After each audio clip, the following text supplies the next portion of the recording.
Hi, welcome back in this lecture series of Polity Class 8 Ncert. Here we will discuss Chapter 2, which talked about secularism, understanding secularism. History History provides us many examples of discrimination, exclusion, and persecution on grounds of religion. We can take examples of Hitler's Germany, Jewish state of Israel, and countries like Saudi Arabia. These acts of discrimination take place more easily when one religion is given official recognition by the state at the expense of other religion. For example, Islam is Malaysia's official religion. Secularism.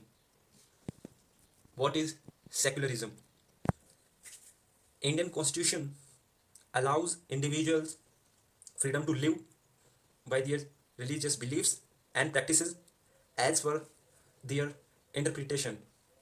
In previous chapter, we have discussed about fundamental rights contained in constitution and how these fundamental rights protect us from state as well as majorities domination. India India adopted a strategy of separating religion from the state. Secularism refers to this separation of religion from state.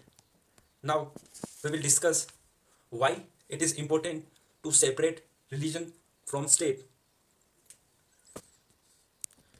For a country to function democratically, aspect of secularism is important. Various religious groups live together almost all the countries in the world. In a democracy, it is most likely that majority's religious group gain state power and use this power against person having different religious beliefs. Tyranny of majority results in discriminations, coercion, or killing of religious minorities. It could also prevent practicing their religion. This is violation of their fundamental rights. So it is important to separate religion from state. And second reason why we separate religion from state is that in democratic societies we need to protect the freedom of individuals to exit from their religion, embrace another religion, and have freedom to interpret religious teaching differently. For example, Santara practice in Jainism. What is Indian secularism? Preamble of Indian Constitution states that India is a secular country. According to Constitution, objective of having secular state are to prevent inter or intra-religious domination, to prevent state to enforce any particular religion, to ensure religious freedom of an individual. Now we see how Indian state fulfill these objectives. Indian state adopted a strategy of distancing, non-intervention, and intervention. Distancing means keep distance from religion and not supporting any religion. For example, celebration of religious festivals in government school would have been violation of government policies. By non-intervention means not to interfere with religious practices, respect sentiments of all religion, and make certain exception for particular religion. For example, wearing turban allow an exception in the law. By intervention means the state is intervening in the religion in order to end a social practices that it believes discriminatory, exclusionary in nature, that violates the fundamental rights of citizen also. For example, abolition of untouchability or enactment of personal law are based on these means only. Now we will see what are the similarities and differences between Indian secularism and that of secularism of other democratic countries.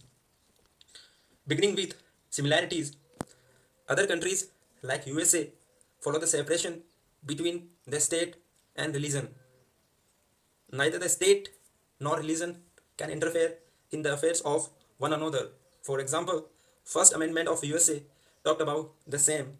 So as we discussed above, in differences there is a strict separation in American secularism, and in Indian secularism the state follows principled distance vis-a-vis religion. It means interference of state in religion based on ideals of constitution.